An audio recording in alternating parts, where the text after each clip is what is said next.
Halo para orang yang percaya, ini adalah episode ketiga dari Ngobrol Bareng Pakar. Dan saat ini saya berada di kediaman dari seorang yang sangat memiliki gagasan-gagasan pembangunan yang luar biasa, seorang yang menjadi motivator, seorang yang memiliki pengalaman dalam bidang ekonomi, ya adalah Bapak Rizal Ramli. Selamat pagi, assalamualaikum warahmatullahi wabarakatuh. Apa yang sedang terjadi di bangsa ini sebenarnya Pak, kalau dari kacamata Bapak? Jadi manusia itu otaknya ada dua, sisi kanan sama sisi kiri. Sisi kiri itu logika, intelek. Tapi kalau dia hanya mengandalkan logika ya, dan kecerdasan, dia itu nggak punya perasaan. Nah, kita harus isi terus sisi kanannya, yaitu sisi seni, musik, lukisan, seni kreatif gitu. Saya sih kepengen banget anak-anak muda Indonesia yang diasah itu bukan hanya logika dan kecerdasan, tapi juga rasanya ya, dan itu bisa dilatih dengan seni, dengan musik, dengan lukisan dan sebagainya. Nah, apa yang terjadi dengan bangsa kita hari ini? Pertama tentu soal ekonomi. Karena buat rakyat tuh isu-isu yang lain penting, tapi dia yang paling penting nih, saya dapat kerjaan apa enggak, saya bisa makan apa enggak, anak saya bisa sekolah apa enggak. Nah, sebelum krisis ekonomi, sebelum kasus COVID ini setahun yang lalu, itu saya sudah fokus dan jelaskan bahwa berbagai indikator makroekonomi Indonesia ya itu makin lama makin nyungsep. Jadi sebetulnya tanpa ada COVID aja kita makin lama makin bermasalah. Ada COVID makin masalahnya semakin besar. Dan sebetulnya ini lebih sulit daripada tahun 1998. Ya, saya beberapa hari yang lalu naik taksi, petugas taksinya orang Jepang, dia bilang, Pak Ramli perhatikan nggak? Taksi warna kuning udah nggak ada, warna hijau, putih, merah udah nggak ada. Ya, cuma ada satu taksi, itu pun sekarang kita susah. Ya, teman-teman saya terpaksa yang dari Kupang pulang kampung, karena minimal kalau dia pulang kampung dia makan aja bisa lah, makan ubi, makan jagung, nyari ikan bisa. Tapi di Jakarta kita nggak sanggup. Nah, cerita kayak gini banyak sekali. Di segitiga emas hari ini, kalau ada kantor punya pegawai 100, karena yang kerja cuma 10 orang tiap harinya, cuma 2 kali seminggu, uploadan sama yang lain. Nah, kapan ini selesainya? Tentu selesainya kalau COVID-nya cepat divaksin lah. Nah sayangnya Menteri Kesehatan teman saya Pak Terawan berbagai alasan dia nggak mau tanda tangan pemberian vaksin itu, dan nggak mau keluarin instruksi, keluarin bayaran uang muka. Kan kita mau beli barang tuh mesti uang muka lah, 25% apa. Jadi sampai dia berhenti, dia nggak mau tanda tangan. Ya kan? Akibatnya apa? Indonesia yang tadinya mau beli vaksin total 340 juta buat 170 juta orang, mau dari Cina, dari Eropa, itu akhirnya yang datang setiap bulan cuma 1,5 juta, cuma bagian kecil aja. Bagian besarnya itu baru nanti datang akhir tahun ini, semester 2. Ya, kebayang nggak kalau 1 bulan cuma 1,5 juta, ya, yang divaksin harus 170 juta orang, berapa tahun itu bisa selesai? Ya, nah ternyata Terawan karena ingin mempromosiin vaksin Nusantara. Ya boleh-boleh aja karena alasan nasionalisme. Tapi jangan semuanya dikorbanin dong. Oke lah, Nusantara misalnya 25%. Ya kan, sisanya kan kita belum bisa bikin, ya kita mesti beli vaksin dari seluruh dunia. Nah, ternyata vaksin Nusantara ini BPLM batalkan, menolak. Dosen-dosen Gajah Mada ya dari Fakultas Kedokteran namanya dicabut doang. Inilah salah satu kenapa vaksin ini memang udah mulai lebih agresif, tapi ini vaksin tuh sedikit, setiap bulannya hanya 1,5 juta. Nah, sehingga negara lain bulan Mei ini Biden udah selesai semua di Amerika. Inggris akhir bulan ini udah selesai. Banyak di Eropa udah selesai semua. Singapura udah beres. Jadi yang terjadi nanti negara lain udah divaksin semua, mereka udah longgar lah. Ya, kita karena masih banyak belum divaksin, akhirnya kita yang di lock out sama negara lain. Indonesia kalau kemana nggak boleh, ya ke Jepang nggak boleh, ya karena kita memang rendah vaksinnya. Nah belakangan kasusnya kelihatan berkurang, kasusnya COVID itu. Tapi karena pemerintah nggak subsidi lagi biaya rumah sakitnya, jadi kebanyakan orang itu perawatan mandiri di rumah. Begitu dia perawatan mandiri nggak masuk statistiknya, jadi kelihatan turun. Tapi sebetulnya tetap ada tinggi risikonya. Gitu. Nah, jadi kalau kita lihat COVID ini, barangkali baru semester 2 tahun depan bisa tuntas. Akibatnya ekonomi kita juga akan pulih lebih lama.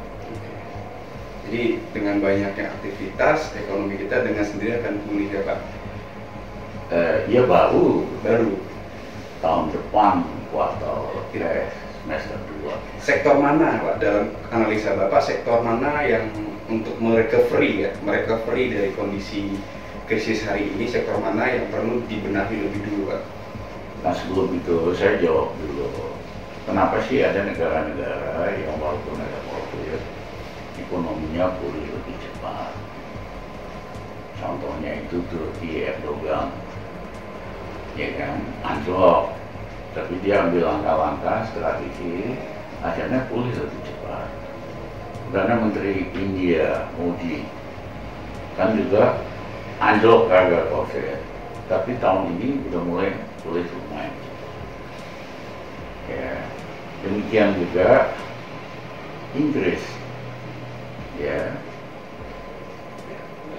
Perdana Menterinya kan dari partai konservatif, Menteri Keuangannya si Sunak orang India, ya kan? Caranya tiga ini sama, yaitu pompa daya beli golongan menengah bawah. Ya, pemerintah di Inggris itu naikin pajak orang kaya, naikin pajak perusahaan. Uangnya itu dipakai buat pompa yang bawah. Ya, jadi tiga negara yang berhasil cepat ekonominya dari keluarga krisis, rumusnya sederhana. Pompa daya beli golongan menengah bawah. Nah itu yang Rizal Ramli lakukan pada saat saya jadi Menko Gus Dur. Saya masukkan ekonomi minus 3%. Dalam 21 bulan kita naikin plus 4,5%. Caranya gimana? Satu, kita naikin gaji pegawai negeri, ABRI, sama pensiunan 125% dalam 21 bulan. Gus Dur bilang, Rizal, kita kan nggak punya uang buat yang lain-lain, itu urusan saya deh. Cariin.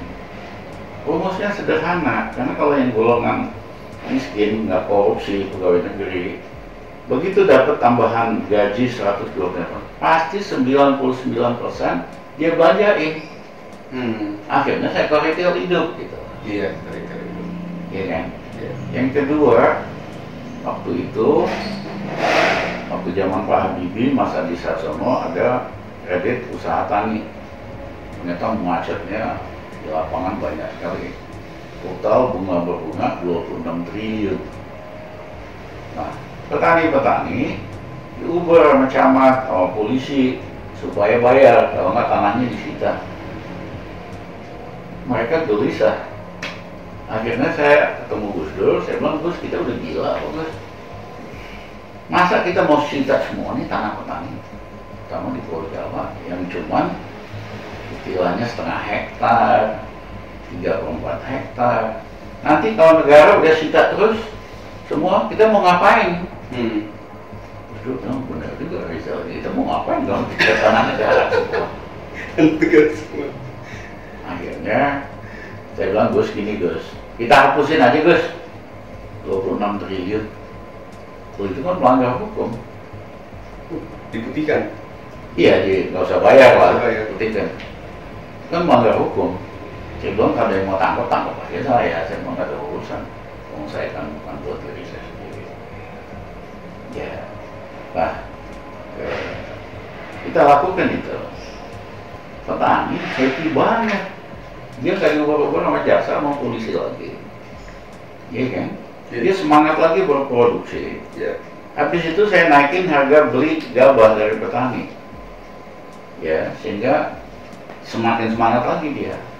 Nah, tahun itu selama saya jadi Menko-nya Gus Dur, jadi ketua Bulog, kita nggak pernah impor beras. Ya, memang sebelum awal pemerintahan Gus Dur dibujukin disuruh impor karena dia mau main Pak sama Mahmud. Tapi setelah itu nggak ada lagi impor. Nah, itu contoh. Yang ketiga, saya kumpulin direksi-direksi bank.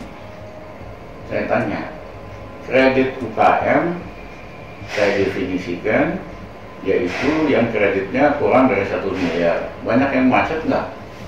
Wah, hampir semua macet Pak. Kategori 5 mereka harus masuk blacklist.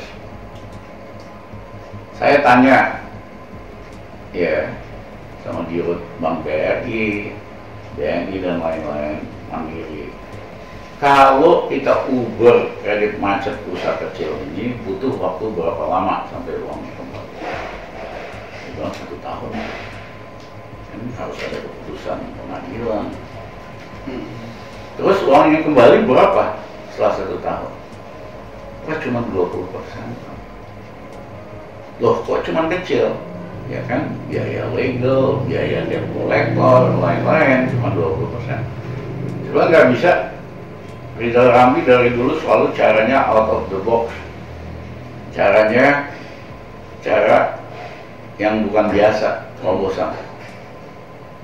Saya pengen kita kasih aja yang kredit macet 1 miliar, kategori 5 usaha kecil menengah, kita kasih diskon 500 juta setengahnya.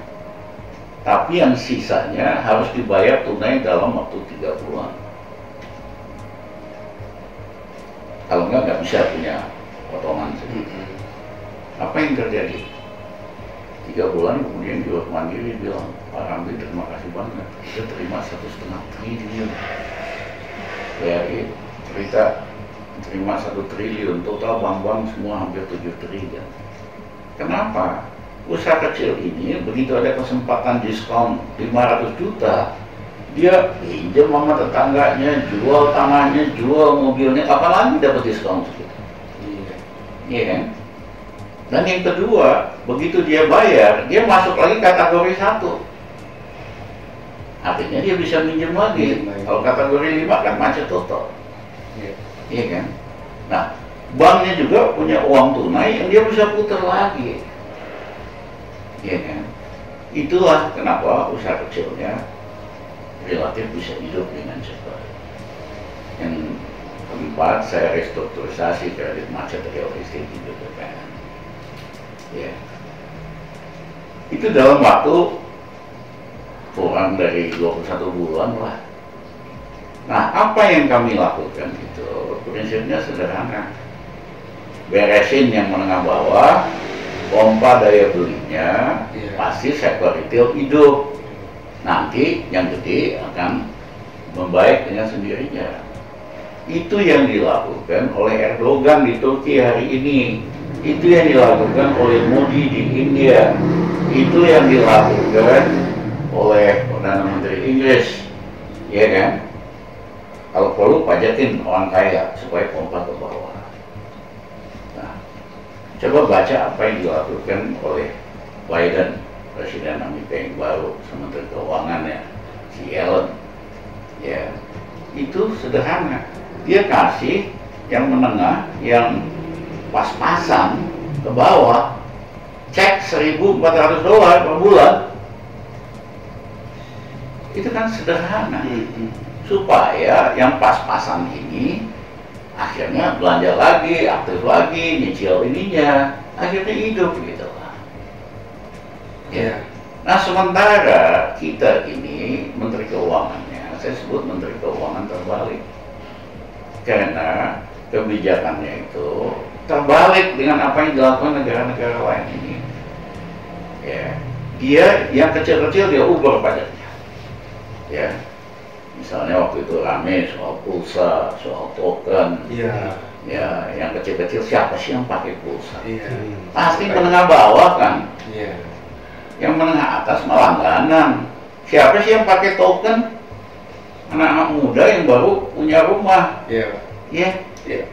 Kalau yang lama-lama kayak kita malah langganan, kita nggak pernah token-tokenan gitu. Ya.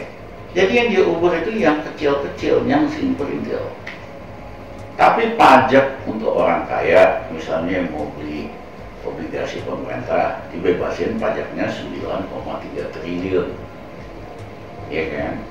Yang gede-gede dikasih tax holiday, nggak usah bayar pajak pendapatan 20 tahun. Pajak batu bara dinolin, mobil kemarin dinolin. Jadi ilmunya kebalik, justru yang gede-gede, asing sama asing, dia berikan kemudahan kurangin pajaknya. Yang kecil-kecil diubur pajaknya, BPJS-nya dinaikin, dan sebagainya dan sebagainya. Nah, ubur pajak yang kecil-kecil simpel-simpel ini istilahnya paling dapat 5 lah. Tapi pengurangan pajak buat yang gede itu pendapatan negara kurang 100. Ya, akibatnya nggak punya uang terus, maksa Bank Indonesia buat nyetak uang, ya, minjem terus dan sebagainya. Jadi Menteri Keuangan terbalik ini memang dia nggak pintar-pintar, kecuali ngomong bahasa Inggrisnya pintar.